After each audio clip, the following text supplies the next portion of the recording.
When you're a freelancer, you need to look for ways to turn a rejection into an acceptance. I'm learning to thrive in the gig economy. Would you like to learn too? I had a survey from an organization that I thought I could turn into an article for this one website that I occasionally write for. So I reached out to the website and I said, here's a survey that I think your readers would be interested in. Do you think we can do a story on it? And they didn't respond right away, which was unusual for them. They're usually pretty quick. And I sent a follow-up. And they got back to me and they said, actually, we're not taking articles for the website right now because we're busy with our brand new podcast.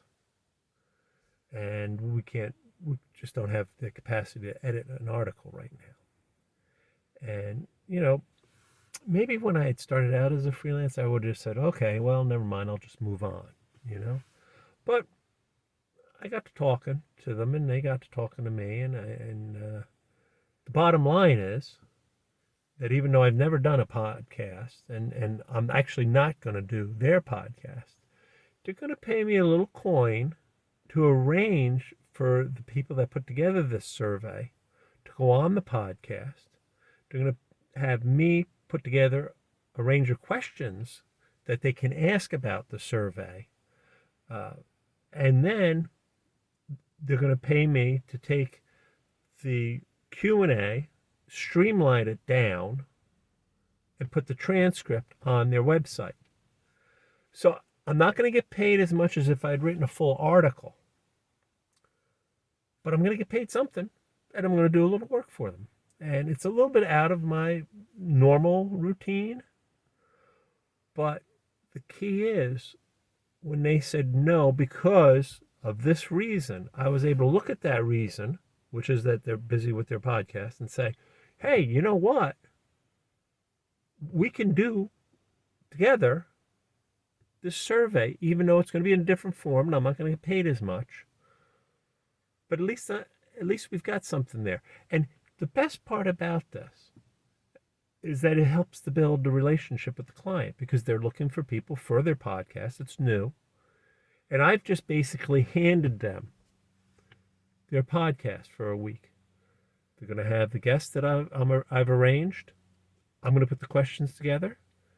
They're going to do the podcast. They're going to send me the transcript. I'm going to streamline it into a nice Q&A for their website. So we both win. They get what they need. They're concentrating on their podcast. I get a little coin out of it. And it makes them feel like I'm working with them, helping them solve problems, which is, in this case, getting guests for their podcast. It should help the next time I pitch a story to them because they'll know that I'm willing to work with them. So, have you ever had a situation like that where you've had a rejection and you looked and saw an opportunity to turn it into an acceptance of some sort? You ought to be doing that. Anytime somebody says, no, I don't want your service or I can't use your service, see if they'll give you a reason and then see if you can solve something for them that you can then turn into something lucrative for you as a freelancer. If you've had that happen, please comment down below what you would have done. And please like and share this video. It may help some other freelancers come up with some ideas on turning rejections into a success. And until next week, please hit the like button, hit the share button, subscribe. Take care.